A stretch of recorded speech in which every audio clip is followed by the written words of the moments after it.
What's up guys, welcome back or to the channel. Today I am back in the TJ and I am planning to take this guy off-road in a couple days, but I cannot start it. And if you're having the same issues, well then I've got a checklist for you that you can go through yourself and take a quick look and check exactly what system is broken or what system needs attention, and hopefully I can get my Jeep and your Jeep started today. As you can hear, I'm still here in the underground, in my underground parking lot, which is why I'm starting the video inside of my Jeep, because it's a little bit echoey out there and it's not the best for sound quality. So, first things first. If you are in your Jeep and you stick the key in and you go to turn over the key and nothing happens. Yes, I know. Sucks, but there is a few things you can check yourself to see exactly what's wrong before you take it to a mechanic or before you start ordering parts and trying to fix things that aren't broken. So first things first, take your key, put it inside the ignition, turn it over. If you are getting your gauges working, here I'll do it again so you can see. If you are getting your gauges to turn over and everything is working and you are reading a battery voltage, that is a good sign. That means that your ignition switch inside of your column here is a-okay. First thing is good. Next thing, look at your battery voltage. See if your battery voltage is at that dot there, which is your 12 volt mark, or if it's a little bit lower. So currently we are just above 12, so we should be okay. You're supposed to be sitting at 12.4 when you are not running and around 14 when you are running. So I think we are okay on that. So that means our ignition switch is good and our battery is good.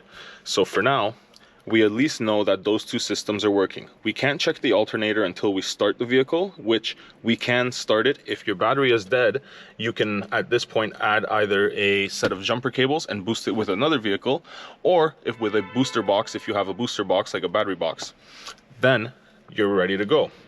Now, if you are good like me and you have battery voltage and your ignition switch is good, then the next step is to check your relays and your fuses. You can check the fuse by yourself underneath the hood by going under the hood and simply taking a look. All right, now, yes, I know, bird's nest. I am going to address that, but when you own two Jeeps, there's always something to do and there's always something you forget, and this is that something. So, next step, I will check my fuses. If you go over here and check the diagram, your starter is this fuse right here. So that means third fuse over and second one down. That fuse is good. They're actually all good, and you can visually see because the little piece in there is still connected, it's not burnt out. Next thing is your relay. Now, if you have a second person here, find your starter relay, which is second one over at the top, this guy, and have somebody put their hand here and you turn the key. If you can feel that something is clicking over in here, relay is all good. If you don't have a second person, this is how you do it. First, close your hood, and I'll tell you why in a second. You don't have to latch it. This is just so that you can hear your relay. And what do I mean by that is you'll actually be able to hear your click. So let me get the door kind of closed because I've got that light there. And if you listen very closely in this area, because your fuse box is right there, you will be able to hear the click. Now, I'm going to wait for it to quiet down in the garage, and then I'll show you guys exactly what that sounds like.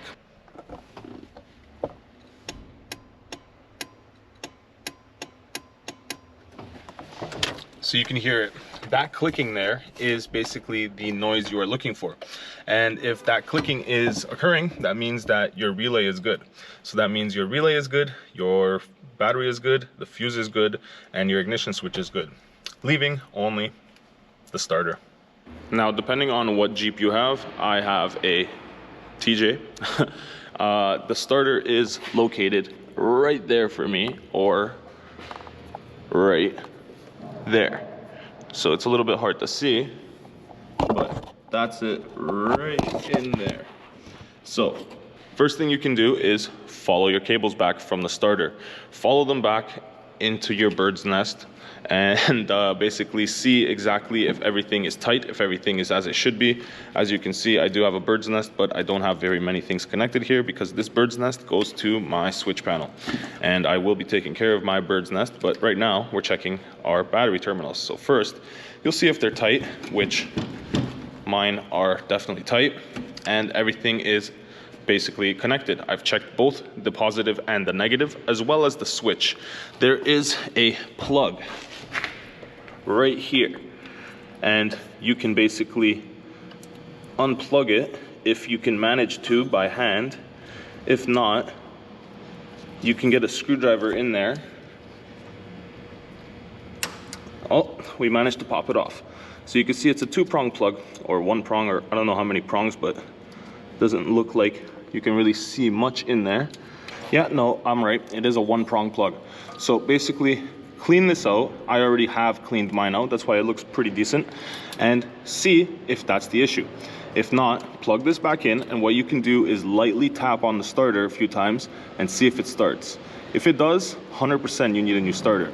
Me, I've already replaced mine on the trail. If you didn't watch my last video where I went off-roading with this Jeep, that's why it looks as beautiful as it does. Actually, it's not even as bad as it usually gets. It usually gets a heck of a lot worse. You can usually not even see out the windows, but we'll fix that this weekend. So if you guys are interested to see that, definitely follow the channel and jump down there, hit subscribe. But let's get back to fixing the Jeep. If your Jeep starts at that point, it is the starter, and your starter's on its way out. In my last video, I did replace the starter already with a starter that the guys had as a spare laying around, but we don't know if it was a good one or not because it worked for the first start and then it stopped working, which is why I went through that entire checklist to see if it was anything else. At this point, I don't think it's anything else. So what I'm gonna do is replace the starter. And starters are actually really easy. If you've never done one, sorry for the noise, guys. I'm in an underground garage here because can't move the Jeep really. So if you've never done one, it's actually super simple. It's 1 bolt on this side, 1 bolt on that side, 1 bolt for your cable and the plug.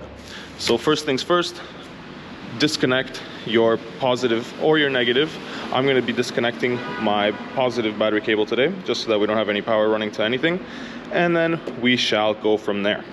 Once you have loosened off your terminal, or loosened the nut on the terminal there, wiggle your actual cable off, and oh, come on, it's a little easier with 2 hands, you know.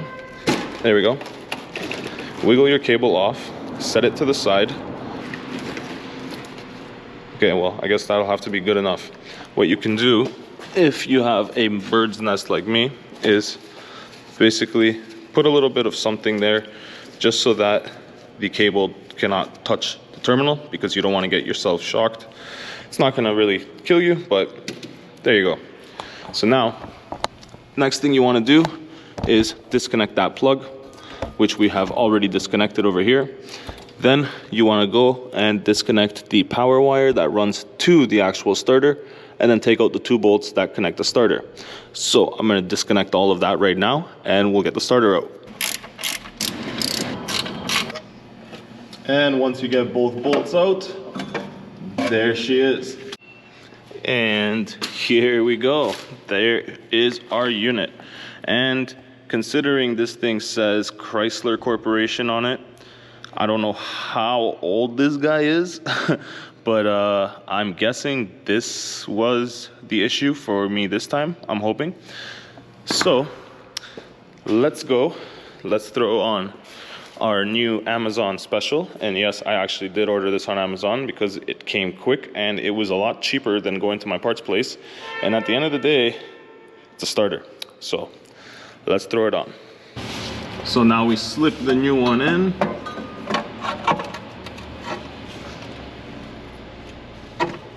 And thread it through. And yeah, there's a little bit of love on the transmission tunnel here. It's okay. Or on the case, I should say. It's okay. She's good. She gets well used.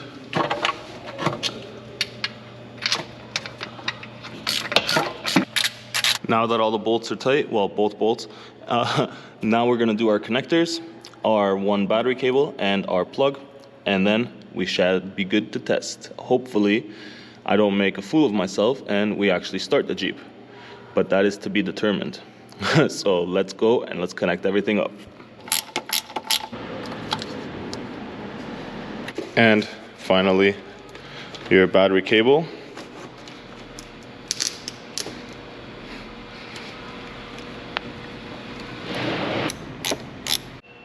Now we test, but yeah, fingers crossed. All right, so old starter finished. I'll clean up my tools in a second as soon as I actually know that I don't need them anymore. And I try to keep it real with you guys on the channel. So if you guys haven't followed the channel, yeah. Now let's go and let's see, because I honestly have not started this thing yet myself. Okay, good sign. We connected the battery back as we should. Now clutch in. Well, I'm not going to be letting go of the clutch, but just in case. And all right, guys, pray for me. Woo! That's what I'm talking about.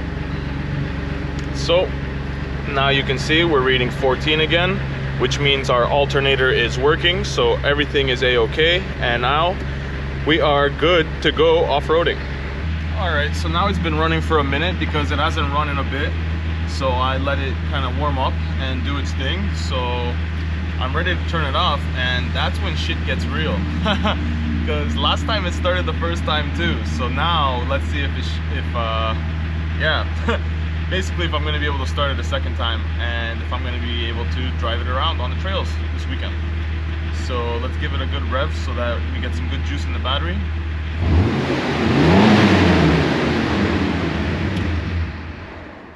And yeah, I know it doesn't sound great, but it's a 2001 Jeep, man. It sounds decent. So now, moment of truth. Do we get a second start?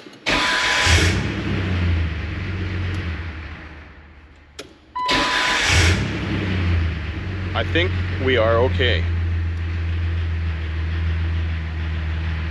Sweet.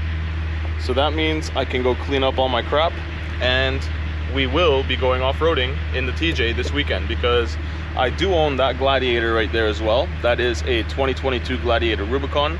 I do take that off-road as well, but this is more stress-free and just you get to go out and beat it up and have fun, which is why it looks the way it looks, which is why I put in the Amazon starter, and I didn't really care that it's an Amazon starter, which is why I would recommend you guys to go and buy the parts you feel comfortable putting in your rig. I don't know what your rig is for. My rig is just for fun. So I take this thing out, I beat it up. As you can see, there's mud everywhere, and I enjoy it. I am gonna clean it probably after this trail session, but there's no point of cleaning it every single time, especially since I have a nicer Jeep to drive when I wanna drive a Jeep. And for now, this will be a good old time, and I won't have to go out and worry about every little scratch and every little nick and every little thing that happens to it, like I kind of do on that one, because I want to keep it nice. You spend that much on a Jeep, you want to keep it nice, and yeah. So long story short, let's clean all this crap up, and I think we're ready to go. And if you guys are new to the channel, I used to be a mechanic for 5 years. I'm not any longer. That is just what I did while I was in college. I never got my license, but I did learn some great things, and that is where I learned things like this. I've done pretty much, I would say, 90% of the work on this thing myself. If you guys have been following the channel, you probably already know that, but if you haven't, there you go. And work smarter, not harder. Instead of going and grabbing my creeper from my parents' place where I keep my tools, I used the Amazon box. So there you go. Just lay on top of that, change it out in the parking spot, and you're good to go. Now, another pro tip, if you didn't know, some places that rebuild starters and alternators will pay you for that starter. So I kept my starter. My starter is still inside the box. I don't know if anybody's gonna pay me for it, but I can try to get rid of it and at least make back a little bit of change of what I spent on my starter. So I think that about covers the repairs for today. So thank you guys for watching today. Thank you guys for coming out. If you did make it this far into the video, please jump down there. Please consider subscribing. It's free for you guys, and you will enjoy a lot of more repairs, mods, and off-roading, because not only am I starting to build on this, I am continuing to build on this, and we're off-roading both of them. So definitely you guys want to stick around for that. And like I said, thank you guys for watching today. Thank you guys for sticking around. Hopefully I will catch you guys in the next one. Until then, guys, ride safe out there. Peace.